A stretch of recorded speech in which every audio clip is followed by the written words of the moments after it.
Once Upon a Time is a storytelling card game for 2 to 6 players. The game itself is made up of 2 decks of cards. You have the storytelling deck, which is the biggest, and then you have the story ending cards. The goal is actually to be the first one to use all of the cards that you have in your hand and then end the story in a logical manner using your story ending card. The game in its original form, using all the original rules, should take anywhere from 15 minutes to 40 minutes, though you'd have to have some seriously stellar storytellers for it to really take 40 minutes.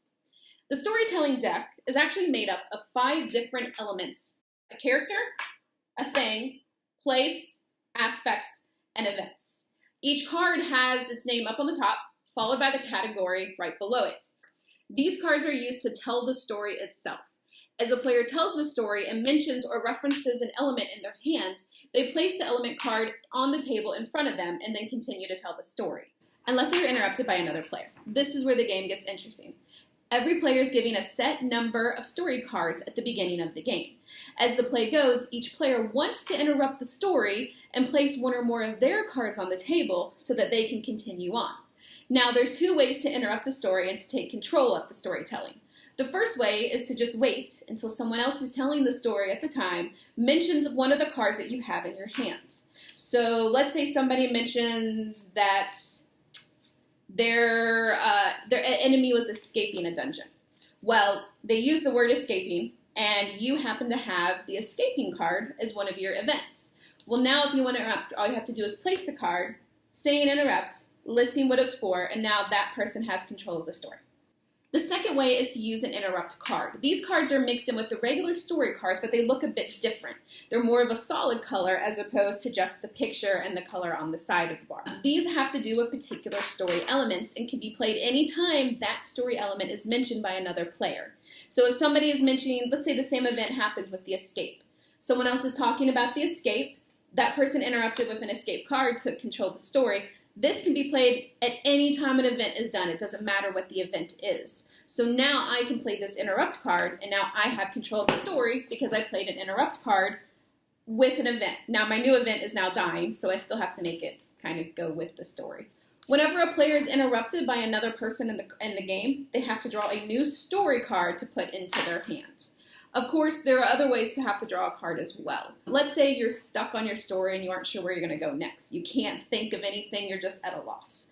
At that point, you would say pass, draw a new card, and the king goes on to the person to your left. Also, if you ramble, we all know about when you ramble, you just keep going and going and going, kind of like this video is going. If you see another player who happens to be rambling, you can call them out on it and make them pass as well, and now they have to draw a card. Also, if they get too silly, the story gets way off topic and it's just being too ridiculous and doesn't make sense even in a fantasy realm, they draw a card and they pass.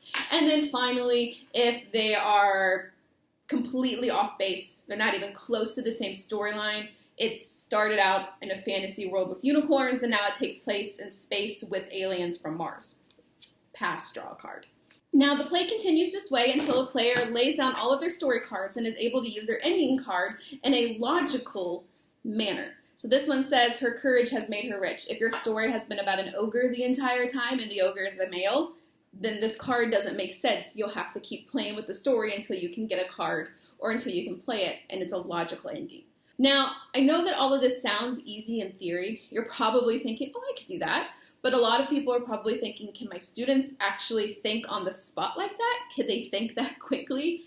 And probably this is too hard for my little ones, which is very logically true. This isn't the easiest game for 2nd and 3rd graders or even kindergartners to do. But that doesn't mean they can't still use the cards in some way, which is the best part about this game. Its gameplay isn't dependent on the rules that it came with.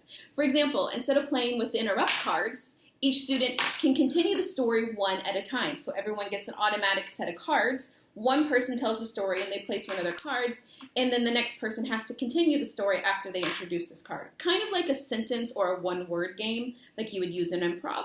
Speaking of improv, how awesome would this game be as a warm-up activity? Talk about having to create a story on the fly. Not only that, you have cards, at least then you get some kind of idea of how you want the story to go. Maybe more of a creative writing assignment as well. Students be put in groups and they get a set of cards and are tasked with creating a story using that particular hand of cards. Then from there, They can add it, maybe make a movie about it, a short film, maybe act it out in front of everyone, maybe some sock puppets or a stop motion animation. I don't know. The options are endless. It could go anywhere. So there you have it. Once Upon a Time, the storytelling card game that has limitless possibilities and can be used in every grade. Now, if you want to borrow this awesome game and use it in your class, just let one of us up here in the Learning Commons know, and we'll be more than happy to come to your classroom and give you and your students a quick tutorial, or even create an individualized lesson plan for you. You are also more than welcome to come borrow it and just try it out on your own. We have the resources and the knowledge to help you gamify your class, even if it's just a little bit. All we need is for you to use it. So I guess the only thing I have left to say is game on.